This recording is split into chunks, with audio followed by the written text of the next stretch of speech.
आज हम पढ़ेंगे ऑर्गेनिजम्स एंड पॉपुलेशन का important topic population interactions. Organisms and population class 12 का एक चैप्टर है और उसी का एक टॉपिक है पॉपुलेशन इंटरैक्शन। तो पॉपुलेशन इंटरैक्शंस बेसिकली होता क्या है? तो पॉपुलेशन इंटरैक्शन का मतलब ये होता है कि कोई भी स्पीशीज़ अगर हम देखें तो वो कभी भी आइसोलेशन में नहीं रह सकती, चाहे वो माइक्रोब्स हों, प्लांट्स हों या एनिमल्स हों। इनफैक्ट फॉर एग्जांपल अगर हम ह्यूमंस को ही लें तो हम भी फूड के लिए प्लांट्स पे भी डिपेंडेंट हैं और एनिमल पे भी। इसी तरह से प्लांट्स भी डिपेंड करते हैं सॉइल पे, एयर पे, वाटर पे और माइक्रोब्स पे। ऐसे ही हर स्पीशीज़ किसी न किसी दूसरी स्पीशीज़ पे डिपेंड करती ही करती है। तो इसी को हम पॉपुलेशन इंटरैक्शन बोलते हैं। Animal, plants and microbes cannot live in isolation. They interact in various ways to form a biological community. Interspecific interaction of populations of two different species, it is known as population interaction. Okay, so what is population interaction? It is interspecific interaction of populations of two species. Population interaction can be beneficial हो सकता है, मतलब फ़ायदेमंद। Detrimental means कि वो नुकसान भी दे सकता है। और न्यूट्रल मीन्स ना तो वो फ़ायदा देगा और ना ही नुकसान देगा। ओके, तो बेनिफिशियल हो सकता है, डेट्रीमेंटल और न्यूट्रल टू वन स्पीशीज़ और बोथ। अब देखते हैं कि कितनी तरह की पॉपुलेशन इंटरैक्शन होती है। तो बेसिकली सबसे पहली जो होती है वो होती है म्यूचुअलिज्म। म्यूचुअल मतलब क्या होता है? दो लोग, दो चीज़ें मीन्स। तो म्यूचुअल अंडरस्टैंडिंग मतलब क्या होता है कि दोनों की अंडरस्टैंडिंग, राइट। तो ऐसे ही म्यूचुअलिज्म में भी स्पीशीज़ ए एंड बी, जहाँ पे मैंने प्लस लिखा है उसका मतलब है कि बेनिफिशियल होगी, और जहाँ पे माइनस का साइन है वहाँ पे नुकसान देने वाली होगी, जहाँ पे ज़ीरो है वहाँ पे न्यूट्रल होगा, कोई ना नुकसान ना फ़ायदा। तो म्यूचुअलिज्म में क्या होता है कि दोनों स्पीशीज़ को ही बेनिफिट हो रहा होता है, स्पीशीज़ ए को भी और स्पीशीज़ बी को भी। ऐसे ही कंपटीशन चाहे कहीं भी हो हमेशा नुकसान ही देता है। जैसे कि नीट में भी कंपटीशन है तो नुकसान ही है। अगर कंपटीशन ना होता तो जितने लोग एग्ज़ाम दे रहे होते सबका सिलेक्शन हो जाता, कितना अच्छा होता। लेकिन नहीं, कंपटीशन हमेशा सबके लिए नुकसान देने वाला होता है। तो इसलिए कंपटीशन में स्पीशीज़ ए एंड बी दोनों ही माइनस आएगा दोनों में, ठीक है। नेक्स्ट है प्रीडेशन मतलब क्या होता है? शिकार करना।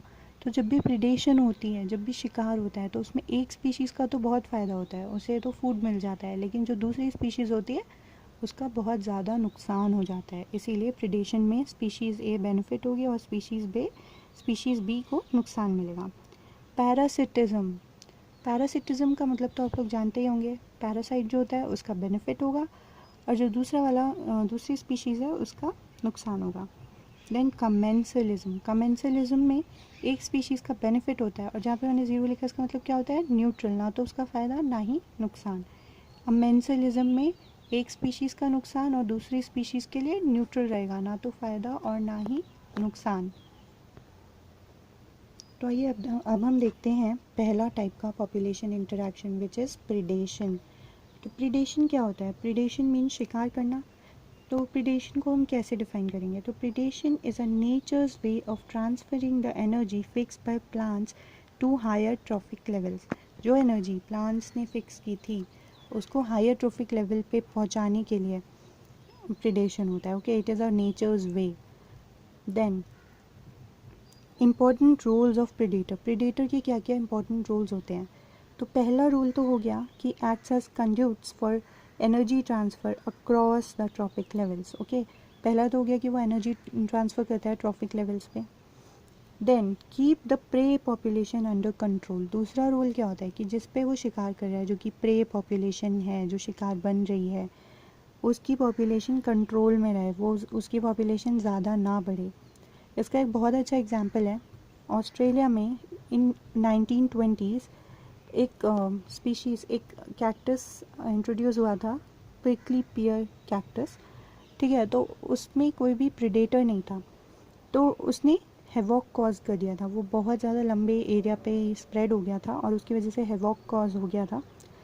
तो उसको कंट्रोल करने के लिए जब वहाँ पे कैक्टस फीडिंग प्रीडेटर, जो कि एक मोथ था, उसे इंट्रोड्यूस किया, तब जाके वो कंट्रोल हुआ है। तो ये बहुत ही अच्छा एग्जांपल है कि कैसे प्रीडेटर्स प्रे की स्पीशीज़ को कंट्रोल में रखते हैं, पॉपुलेशन को। नेक्स्ट रूल क्या होता है? Help in maintaining diversity, species diversity in a community. Species diversity maintain करने में हेल्प करता है। कैसे? By reducing the intensity of competition among competing prey species. Competition कम कर देता है ये प्रे स्पीशीज़ में, तो उसकी वजह से स्पीशीज़ डाइवर्सिटी बनी रहती है। ऐसा नहीं होता कि जो स्पीशीज़, दो स्पीशीज़ कम्पीट कर रही हैं और एक पूरी तरह से एक्सटिंक्ट हो जाए, ऐसा नहीं होने देता है प्रीडेशन। ओके, प्रीडेटर की वजह से। If a predator is too efficient and overexploits the prey, then prey might become extinct and therefore the predator will also become extinct. अगर ऐसा होता है कि जो प्रीडेटर है वो ज़्यादा ही एफिशिएंट है अपने काम में, ज़्यादा अच्छा प्रीडेशन कर रहा है, ज़्यादा अच्छा शिकार कर रहा है, तो जो प्रे स्पीशीज़ है हो सकता है वो एक्सटिंक्ट हो जाए। लेकिन अगर ऐसा हो गया तो प्रीडेटर स्पीशीज़ भी एक्सटिंक्ट हो जाएगी क्योंकि उसे खाना नहीं मिलेगा। ओके, अब देखिए होता क्या है कि प्रे स्पीशीज़ भी तो इवॉल्व करेंगी ना, कब तक वो ऐसा सहती रहेंगी? उन्हें भी तो कुछ ना कुछ इवॉल्व करना ही पड़ेगा इस चीज़ से बचने के लिए। तो prey species have evolve defences to lessen the impact of predation. कुछ स्पीशीज़ होती हैं फ्रॉग्स की जो कि क्रिप्टिकली कलर्ड होती हैं, उसकी वजह से वो प्रीडेटर्स से बच जाती हैं, ये उनका मैकेनिज्म ऑफ डिफेंस है। कुछ होते हैं जो पॉइजनस हो जाते हैं, बहुत सारे हम जानते हैं बहुत से एनिमल्स, बहुत से इंसेक्ट्स जो पॉइजनस होते हैं, और पॉइजनस पे तो कोई फीड करेगा नहीं। Then monarch butterfly is highly distasteful because of a special chemical which is acquired during its caterpillar stage by feeding on a poisonous weed. ये जो बटरफ्लाई होती है इसका टेस्ट बहुत ही ख़राब होता है, और ये टेस्ट क्यों ख़राब होता है? क्योंकि वो एक केमिकल, अब जब वो कैटरपिलर होती है तब वो एक पॉइजनस वीड पे फीड करके केमिकल लेती है, जिसकी वजह से उसका टेस्ट ख़राब हो जाता है। तो लोग उस पर, तो कोई भी उस पर फीड नहीं करता। ओके, ये उसका डिफेंस मैकेनिज्म है। Herbivores are predators for plants. अब प्लांट्स के भी ऐसा नहीं है प्लांट्स का प्रीडेशन नहीं होता, प्लांट्स का भी प्रीडेशन होता है। जो हर्बीवोर्स होते हैं वो प्लांट के प्रीडेटर्स होते हैं। लेकिन प्लांट्स कैसे डिफेंस करें? वो तो मूव भी नहीं कर पाते, उनके लिए तो मुश्किल है डिफेंस मैकेनिज्म डेवलप करना। तो प्लांट्स ने क्या किया? थॉर्न्स डेवलप कर लिए। ये सबसे ज़्यादा कॉमन है, आपने देखा भी होगा, ज़्यादातर प्लांट्स में थॉर्न्स ही होते हैं जो उन्हें बचाते हैं। Okay, many plants produce and store chemicals that make the herbivores sick, inhibit feeding और digestion, disrupt reproduction और kill it। कुछ ऐसे केमिकल कर देते हैं जिससे नुकसान पहुंच जाए herbivores को, तो वो ना खाएं। अब इसमें बहुत ही इंपॉर्टेंट एग्जाम्पल है कैलोट्रोपिस का। कैलोट्रोपिस क्या करता है? It produces highly poisonous cardiac glycosides, बहुत ही पॉइजनस कार्डियक ग्लाइकोसाइड्स प्रोड्यूस करता है, ठीक है, जिसकी वजह से उस पर कोई भी फीड नहीं करता। अब आपको एक बहुत ही इंटरेस्टिंग बात बताती हूँ। निकोटीन, कैफ़ीन और ओपियम, ये सब वो प्रोडक्ट्स हैं जो हमारे ह्यूमन यूज़ में आते हैं, लेकिन एक्चुअल में ये प्लांट्स के डिफेंस मैकेनिज्म होते हैं और हम इन्हें यूज़ कर लेते हैं। तो ये था प्रीडेशन। अब इसके बाकी जो भी पॉपुलेशन इंटरेक्शंस हैं वो हम नेक्स्ट वीडियो में देखेंगे। Thank you.